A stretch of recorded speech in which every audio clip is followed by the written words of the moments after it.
Hi friends, education for all channel में आप सभी का हार्दिक स्वागत है। हम इस चैप्टर को आज आगे बढ़ाएंगे। इसमें आज हम पढ़ेंगे थायराइड ग्रंथि। अगर आपने पिछला लेक्चर ना देखा है तो प्लीज़ चैनल की प्लेलिस्ट पर जाकर आप पिछले लेक्चर को देखिए और साथ ही जीव विज्ञान कक्षा 11 के चैप्टर 1 से लेकर और ये लास्ट चैप्टर चल रहा है यहाँ तक के सभी वीडियो लगातार अपलोड किए गए हैं, उन्हें भी एक बार ज़रूर देख लीजिएगा, आपको बहुत ज़्यादा हेल्प मिलेगी। शुरू करते हैं आज की क्लास। थायराइड ग्रंथि श्वास नली के दोनों ओर स्थित दो पालियों में बनी होती है। चित्र 22.3 में देखते हैं हम। ये किसका चित्र है? थायराइड ग्रंथि का। ये क्या है? थायराइड। जो ये अपनी श्वास नली है, इसके चारों ओर क्या है? थायराइड ग्रंथि। और ये स्वर नली। और थायराइड ग्रंथि के पास ही क्या पाई जाती है? पैराथायराइड। इसको भी देख लेते हैं हम। ये थायराइड है और इस पे 4 डॉट के समान क्या मिलती है? पैराथायराइड। अब देखते हैं थायराइड ग्रंथि है वह श्वास नली के दोनों ओर स्थित दो पालियों में बनी होती है। दोनों पालियां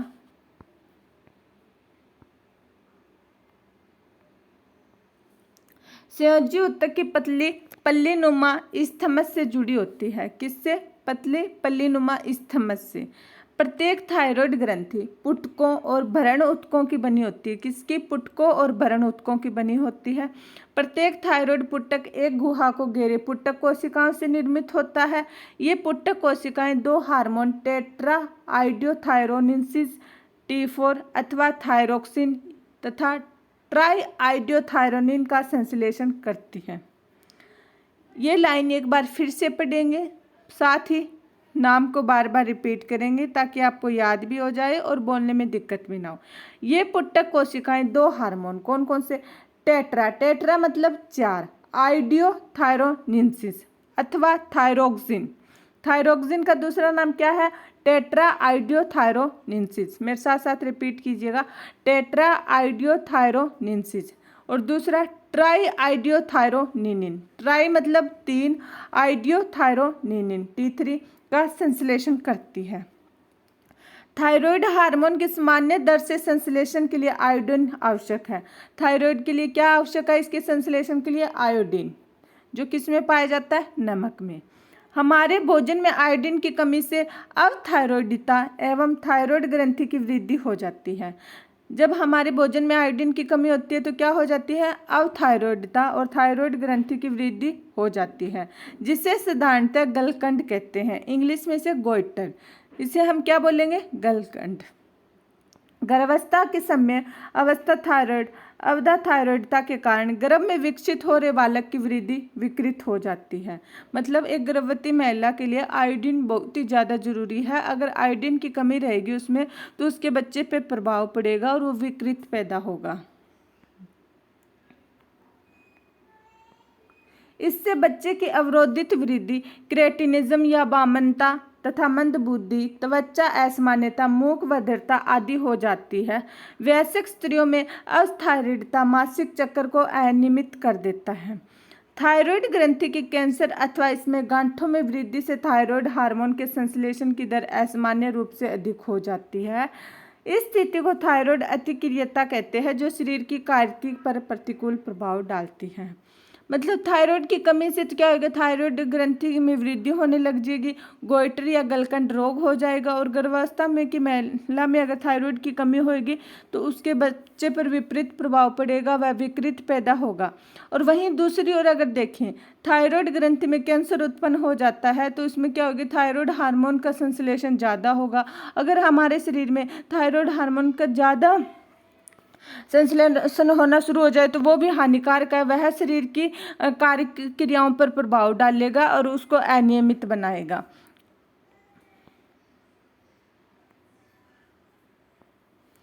थायराइड हार्मोन आधारीय उपापचय दर के नियमन में मुख्य भूमिका निभाते हैं। किसमें?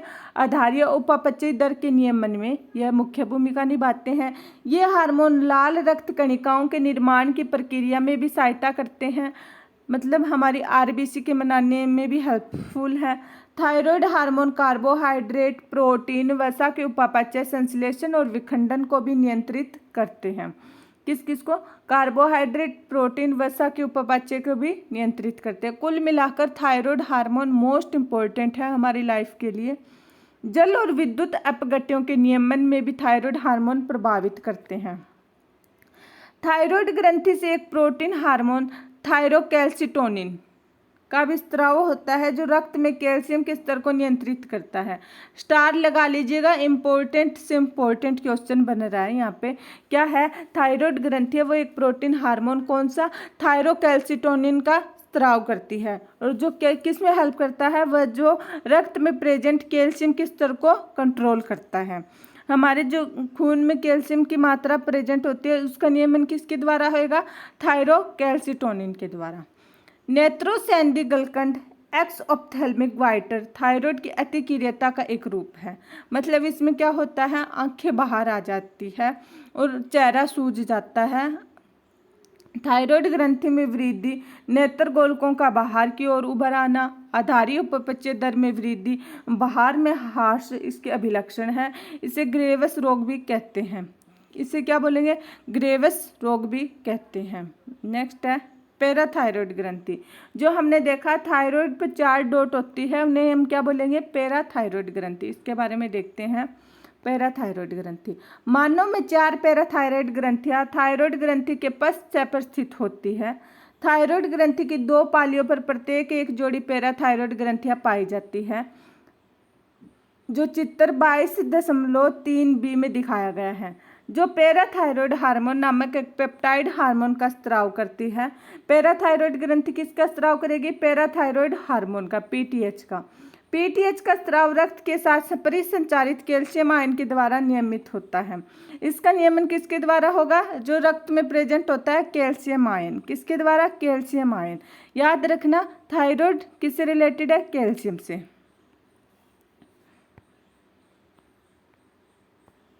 पैराथायराइड हार्मोन रक्त में कैल्शियम 2 पॉजिटिव के स्तर को बढ़ाता है। क्या करेगा? कैल्शियम की 2 पॉजिटिव के स्तर को बढ़ाएगा। पीटीएच अस्थियों पर कार्य कर अस्थि अवशोषण विघटन विघटन प्रक्रम में सहायता करता है। पीटीएच पैराथायराइड हार्मोन वृक्क नलिकाओं से कैल्शियम 2 पॉजिटिव के पुनरावशोषण तथा पचित भोजन से कैल्शियम 2 पॉजिटिव के अवशोषण को भी प्रेरित करता है। अतः स्पष्ट है कि पीटीएच एक अति कैल्शियम रक्तता हार्मोन है, मतलब हाइपर कैल्शियमिक हार्मोन है। क्या है पीटीएच? Hyper कैल्शियमिक hormone. क्या है? हाइपर कैल्शियमिक हार्मोन, अति कैल्शियम रक्तता हार्मोन, क्योंकि यह रक्त में कैल्शियम 2 पॉजिटिव के स्तर को बढ़ाता है। पीटीएच क्या करता है? रक्त में प्रेजेंट कैल्शियम 2 पॉजिटिव के स्तर को लेवल को बढ़ा देगा। यह थायरोकैल्सिटोनिन के साथ मिलकर शरीर में कैल्शियम 2 पॉजिटिव के स्तर को बढ़ाता है। किसके साथ मिलकर बढ़ाता है? थायरोकैल्सिटोनिन के साथ मिलकर। किसके साथ? थायरोकैल्सिटोनिन के साथ मिलकर बढ़ाता है। टीसीटी के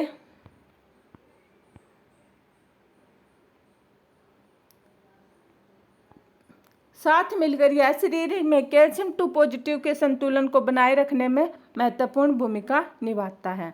आगे है थाइमस ग्रंथि। थाइमस ग्रंथि महाधमनी के उदर पक्ष में उरोस्थि के पीछे फेफड़ों के बीच में स्थित एक पालियुक्त संरचना है। कहाँ पर प्रेजेंट होती है ये? महाधमनी के उदर पक्ष पर उरोस्थि के पीछे फेफड़ों के बीच में स्थित होती है। थाइमस ग्रंथि प्रतिरक्षा तंत्र के विकास में महत्वपूर्ण भूमिका निभाती है। किसमें? प्रतिरक्षा तंत्र के, अपने इम्यून सिस्टम में। यह ग्रंथि थाइमोसिन नामक पेप्टाइड हार्मोन का स्राव करती है। किसका? थाइमस ग्रंथि किसका स्राव करेगी? थाइमोसिन नामक हार्मोन का, जो एक पेप्टाइड है। थाइमोसिन टी लिम्फोसाइट के विभेदीकरण में मुख्य भूमिका निभाता है। थाइमोसिन किसके में मुख्य भूमिका निभाएगा? T lymphocyte. नाम सुना होगा, टी लिम्फोसाइट, बी लिम्फोसाइट अपने इम्यून सिस्टम के मुख्य पार्ट होते हैं। उसमें टी लिम्फोसाइट के विभेदीकरण में मुख्य भूमिका निभाते हैं, जो कोशिका माध्य प्रतिरक्षा के लिए महत्वपूर्ण है। इसके अतिरिक्त थाइमोसिन तरल प्रतिरक्षा मतलब ह्यूमरल इम्यूनिटी के लिए भी प्रतिजैविक के उत्पादन को भी प्रेरित करता है। थाइमोसिन किसको प्रेरित करेगा? तरल प्रतिरक्षा के लिए प्रतिजैविक के उत्पादन को भी प्रेरित करते हैं बढ़ती उम्र के साथ थाइमस का अपघटन होने लगता है, फलस्वरूप थाइमोसिन का उत्पादन घट जाता है। इसी के परिणाम स्वरूप वृद्धों में प्रतिरक्षा प्रतिक्रिया कमजोर पड़ जाती है। मतलब जैसे जैसे थाइमस ग्रंथि कमजोर होगी वैसे वैसे ही अपना इम्यून सिस्टम कमजोर होता चला जाएगा। नेक्स्ट है अपना अधिवृक्क ग्रंथि। अधिवृक्क ग्रंथि क्या है? हमारे शरीर में प्रत्येक वृक्क के अगर भाग में एक स्थित जोड़ी अधिवृक्क ग्रंथियां होती है, जो चित्र 22.4 में दिखाई गई है। पहले हम डायग्राम देखते हैं, फिर इसके बारे में पढ़ेंगे।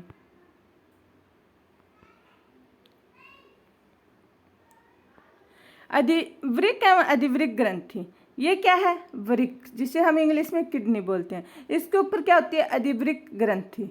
जस्ट ऊपर क्या होती है? अधिवृक्क ग्रंथि। इसके अंदर का भाग को दो भागों में बांटा गया। अधिवृक्क ग्रंथि के दो भागों में दिखाया गया है, अधिवृक्क वलकुट और मध्य भाग कौन सा है? अधिवृक्क मध्यांश। बाहरी भाग क्या होगा? अधिवृक्क वलकुट और अंदर वाला भाग अधिवृक्क मध्यांश। अब इसके बारे में हम पढ़ते हैं।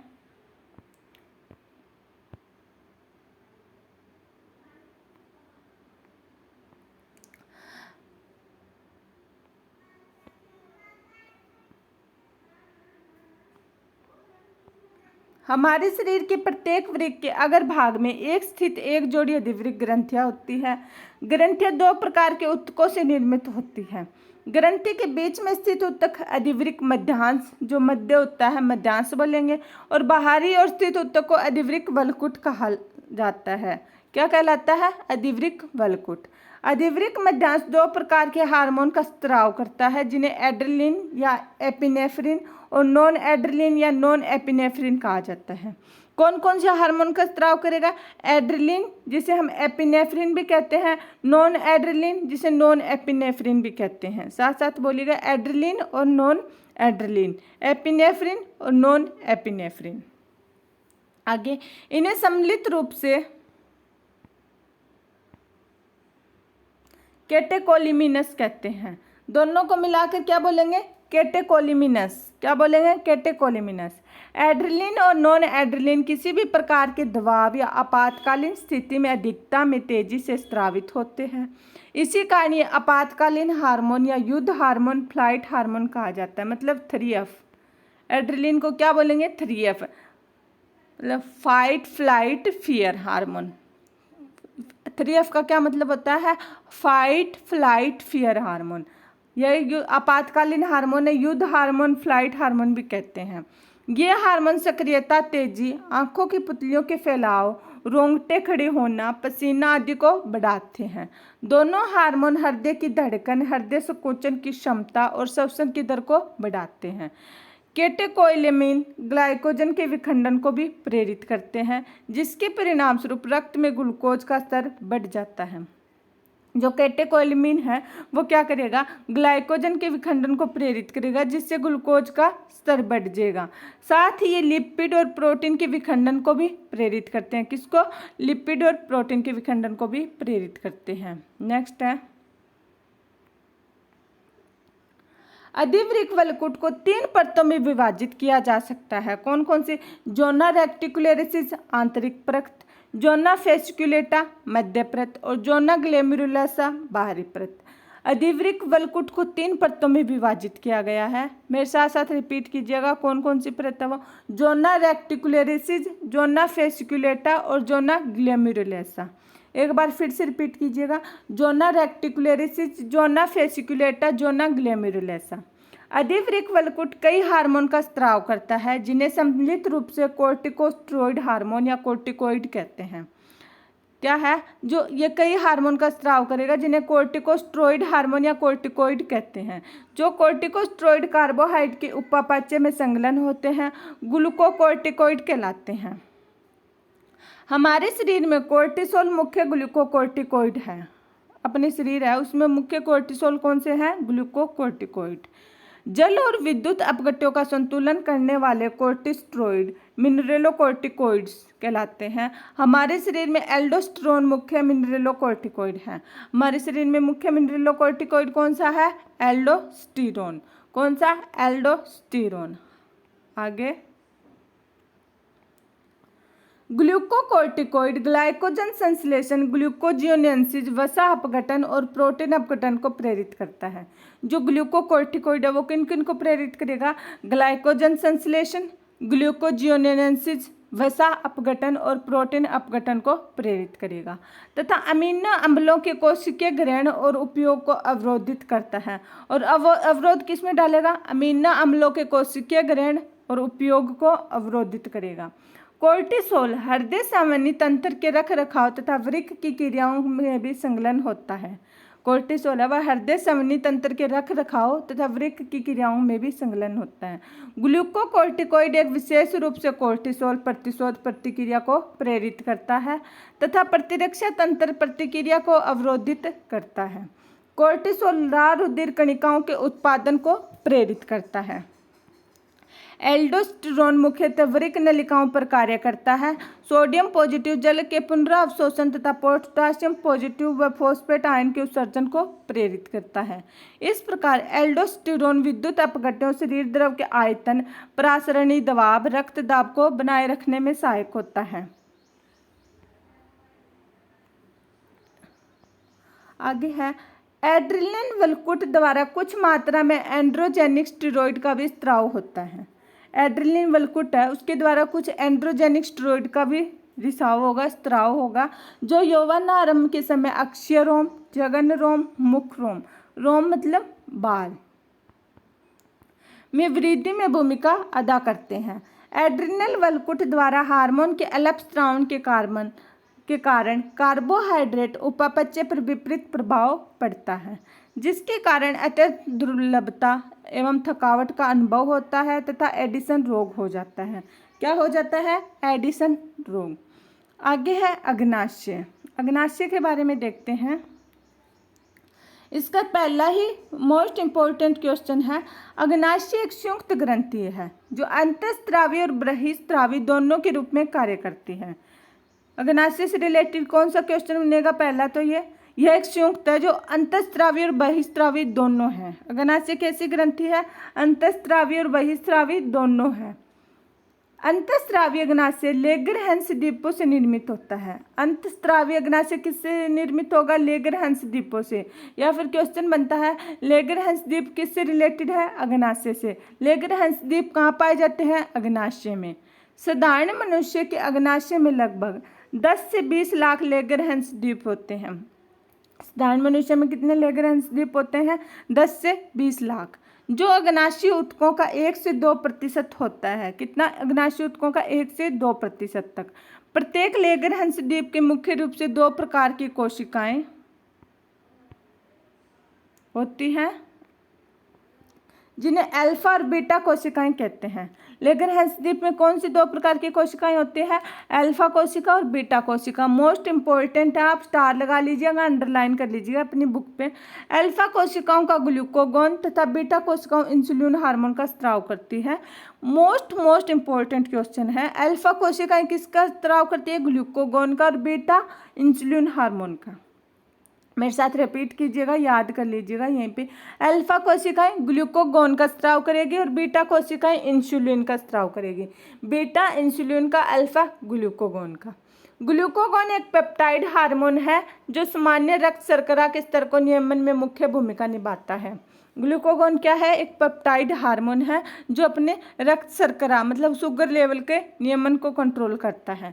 ग्लूकोगोन मुख्य रूप से यकृत कोशिकाओं पर कार्य कर ग्लाइकोजन अपघटन को प्रेरित करता है। मतलब ये लीवर की सेल पर कार्य करेगा और ग्लाइकोजन के अपघटन को प्रेरित करेगा, जिसके फलस्वरूप रक्त शर्करा का स्तर बढ़ जाता है। इसके अतिरिक्त पेट ग्लूकोजिनेंसिस की प्रक्रिया को भी प्रेरित करता है, जिससे कि हाइपरग्लाइसेमिया अति ग्लूकोज रक्तता होती है।